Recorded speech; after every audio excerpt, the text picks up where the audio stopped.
पर जो क्वेश्चन है हम लोगों का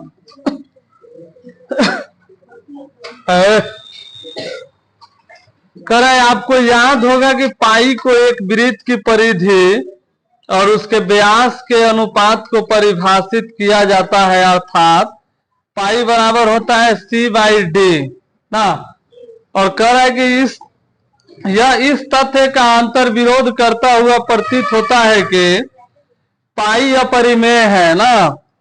इस अंतर विरोध का निराकरण आप किस प्रकार से करेंगे? ठीक, देखो एक वृत्त की रचना करेंगे, ठीक है।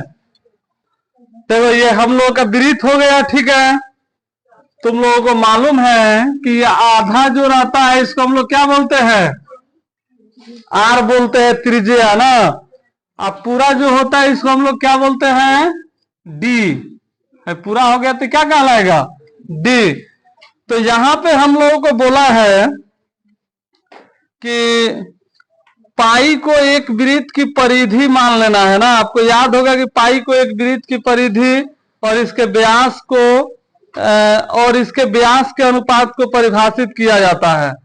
यानी कि मान लेते हैं हम ये जो है हमारा डी है और ये क्या है? सी है, ठीक है। तो पाई बराबर क्या होता है? यहाँ पे दिया हुआ है पाई बराबर दिया हुआ है C/D ना।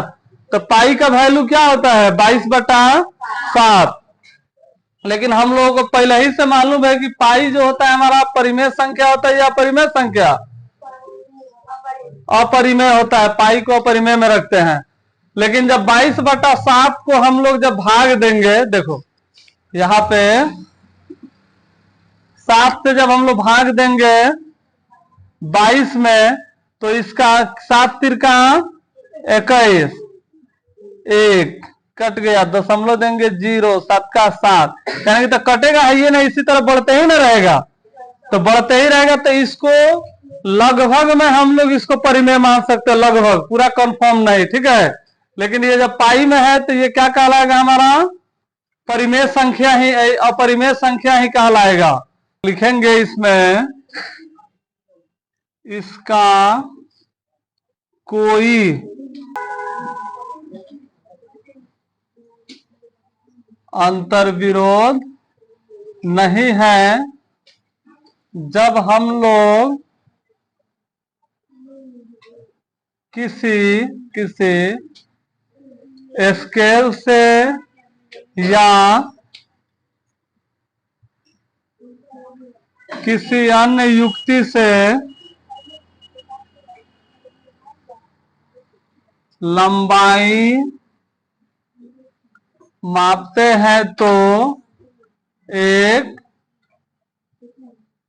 सन्निकटतम मान प्राप्त होता है। बस यही हो जाएगा हमारा आंसर। देखो चौथा नंबर एक और समझ लो तो तुम लोग एक साथ उतारेगा सब। चौथा नंबर में हम लोगों को बोला है इसको 9.3 को संख्या रेखा पर दिखाना है। किस चीज पर? संख्या रेखा पर दिखाना है। इसमें का पहले भी तुम लोगों को बताए थे। अगर मान लो नॉर्मली बोलेगा कि 5 को संख्या रेखा पे दिखाइए तो क्या करेगा तुम लोग? इधर तो मालूम है कि माइनस में रहता है ना, इधर क्या रहता है? प्लस में। अब इस पे कहेगा कि 5 को दिखाइए तो 5 तो दिखा देंगे, और √5 को दिखाइए तो इसका भी तरीका बताए थे ना तुम लोगों को। तो यहाँ पे √9.3, तो इसको हम लोग क्या करेंगे? सबसे पहले एक स्केल से तुम लोग चिन्ह खींच लेना सब। कितना का? 9.3 का, ठीक है।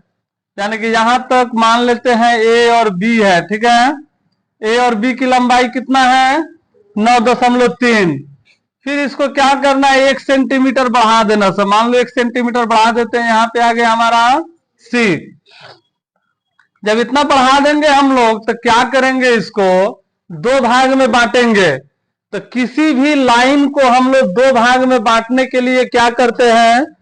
परकाल को उसको आधे से ज्यादा खोल लेते हैं, ठीक है। मान लो अगर स्केल नहीं रहेगा तो हम लोग क्या करेंगे?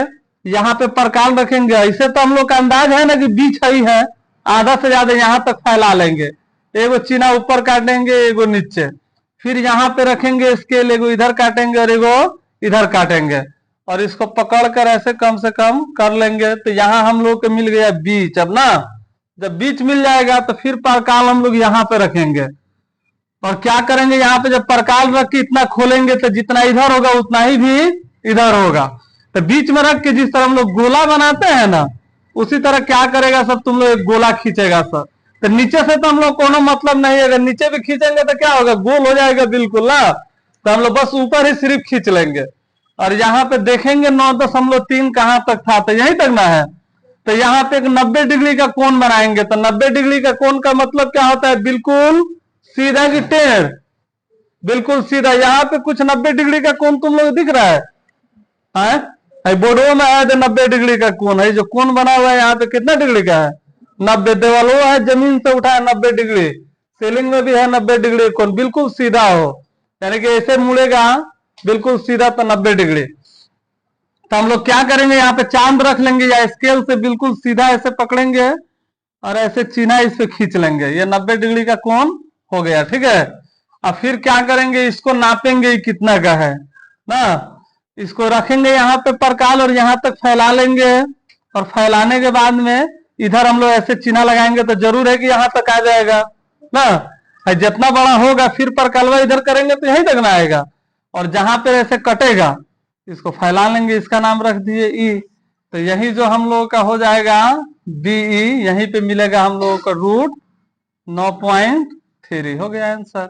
यही हो जाएगा हम लोगों को रूट 9.3। चलो लिखो सब तो।